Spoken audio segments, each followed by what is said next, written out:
Un saludo. Estamos como de costumbre en las calles de Barquisimeto para hablar sobre World of Darkness. En el video de hoy vamos a hablar sobre Vampiro la Mascarada, específicamente sobre los Sangre Débil. He notado que hay varios errores que cometemos todos al entender los Sangre Débil, como que hay piezas de información que nunca nos terminan de encajar. En el video de hoy voy a intentar que entendamos bien a profundidad qué son los Sangre Débil. Pese al papel protagónico que tienen los Sangre Débil en el B5, no son algo nuevo en el mundo de las tinieblas. Podíamos jugar como Sangre Débil en edición revisada y en 20 años. Bastaba con ponernos el defecto 14ª o 15ª generación para que fuéramos Sangre Débil con todos los contras que traía ser un Sangre Débil. No poder abrazar, no poder tener gules, tener limitado uso de la sangre, no poder tener disciplinas en 5. Ser Sangre Débil era precisamente eso, un defecto.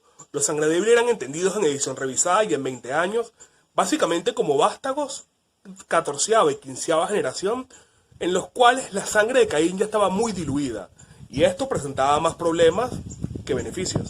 Sin embargo, en estas ediciones, ser Sangre Débil tenía un pequeño atractivo, el hecho de que la luz solar ya no te hacía daño agravado, sino que te hacía solamente daño letal. No es hasta el Becker Jihad Diary, ese manual que es una transición entre el B20 y el B5, donde se profundiza muchísimo el trasfondo de los Sangre Débil. De hecho, hay un capítulo completo, La madurez de la sangre, que está dedicado a los Sangre Débil. En este capítulo vemos las notas y las investigaciones de Beckett sobre los Sangre Débil, principalmente como intentando investigar a través de ellos la Gehenna, porque tanto en edición revisada como en 20 años, tenemos que una de las señales de que la Gehenna está aquí es la aparición de los Sangre Débil. En este capítulo, la mayor fuente de información sobre los Sangre Débil la tenemos gracias al Dr. Douglas Neptune.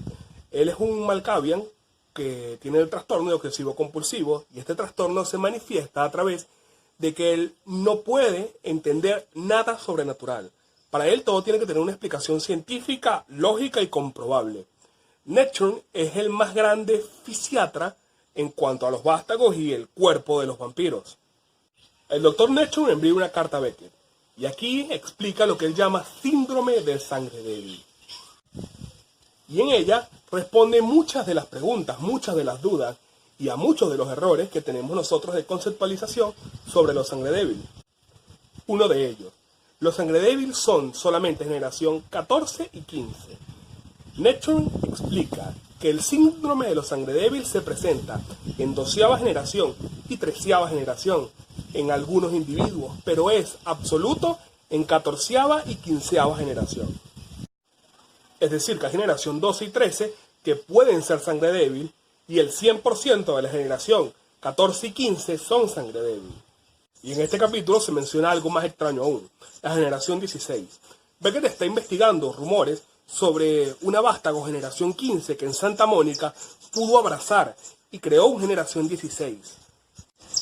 Esto nos dice que algunos Sangre Débil efectivamente sí pueden abrazar, y que esa mitad estéril no es común en todos ellos. El siguiente mito que se rompe en este capítulo es sobre que los Sangre Débil tienen precisamente eso, sangre débil. Neptune explica que no, que su sangre es igual de potente que la sangre de los antiguos. Tienen exactamente lo mismo. Sin embargo, por alguna razón, la sangre de los Sangre Débil no los obedece.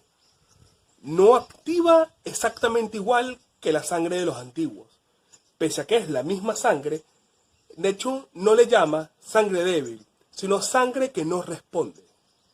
Lo siguiente que hace el Dr. Neptune es derribar un poco ese mito de que en los Sangre Débiles la sangre de Caín ya está disuelta.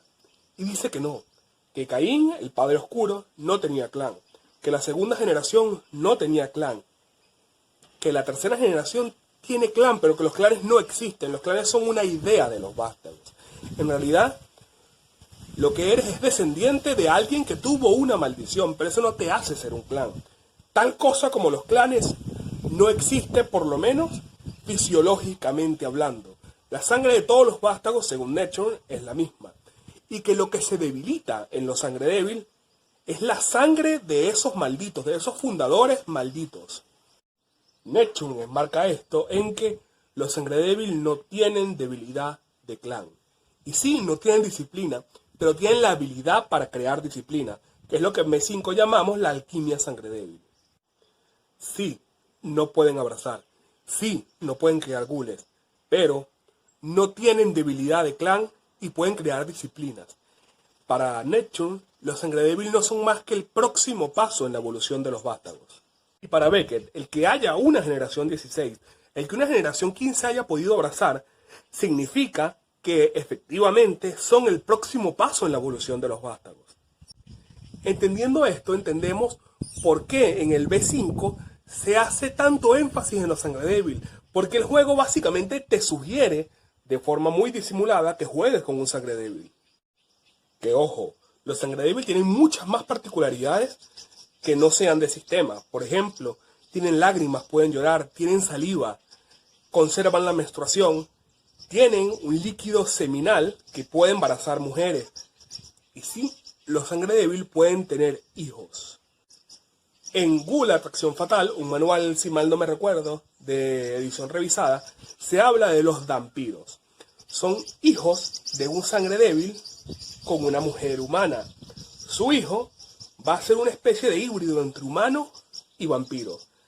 Esto yo pensaba que era un concepto que el Mundo de las Tinieblas había olvidado, pero en Beckett y Hat Diary se vuelven a mencionar los vampiros. No solo eso, sino que se reafirma su origen como un híbrido entre un sangre débil y una humana. Dice entonces Neptune que a los sangre débil les crece el cabello y les crecen las uñas.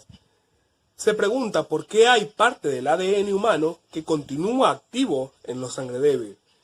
Y se pregunta también por qué es su retardo a la hora del abrazo. Cuando tú abrazas a un sangre débil, él no se para de una vez. La vitalidad en él no actúa de inmediato, sino que es una vitalidad retardada. Es una vitalidad que tal vez al mes lo levanta, tal vez a las horas lo levanta, tal vez a los días lo levanta. Y Neptune se pregunta por qué en estos individuos la vitae se retrasa. Y que es tal vez ese retraso de vitae lo que les evita, por ejemplo, tener disciplinas propias, tener gules, abrazar en ciertos casos, y pues usar la sangre de la misma forma como la usan los vástagos de generación menor. Otra cosa que ve Dr. Neptune es que ni siquiera los sangre débil pueden mantener un ghoul. Neptune probaba creando sirvientes, creando ghouls y otorgándoselos a los sangre débil. Y su sangre ni siquiera podía mantener ese vínculo. Aquí, entonces, Neptune se hace una pregunta: ¿qué pasará con los sangre débil si bajan de generación? Y a través de la Diabler ha logrado que algunos de ellos bajen de generación. Y una vez bajan, comienzan a tener debilidades de clan, comienzan a comportarse como un clan normal y se pierden ellos el síndrome de los sangre débil. Sin embargo, pese a todo esto, Neptune dice que esa no debe ser la cura para el síndrome de los sangre débil. Caemos entonces en Jenna Cross y las recetas de alquimia sangre débil. Jenna Cross es la chiquilla de Jack el Sonriente. Ella comenzó siendo su criada, su ghoul, pero Jack le dio el abrazo. Una vez que se le da el abrazo a ella se da cuenta de que el trato que tanto la camarilla como los anarquistas le dan a los sangre débil, ustedes son el presagio para la destrucción, el presagio para el Gehenna, deben ser aniquilados, deben ser asesinados. A Jenna esta forma de tratar a los sangre débil nunca les simpatizó. De hecho, comenzó a salvarlos. Una vez comenzó a salvar a los sangre débil, los llevaba a su refugio en Santa Mónica. Después continuaban salvando sangre débil. Así, poco a poco, los sangre débil se fueron haciendo una fuerza a temer en Los Ángeles. Con Jenna a su cabeza se creó el llamado Imperio Sangre Débil. Todos los sangre débil, rescatándose los unos a los otros, no solo fueron creciendo en número, sino al experimentar con esa posibilidad de crear disciplinas, al experimentar cómo pueden usar la sangre, al crear recetas de alquimia, comenzaron a ser una fuerza realmente poderosa. Llegamos entonces al B5. En el B5 los sangre débil son casi una fuerza única, una fuerza muy personal que no está en ninguna de las dos sectas.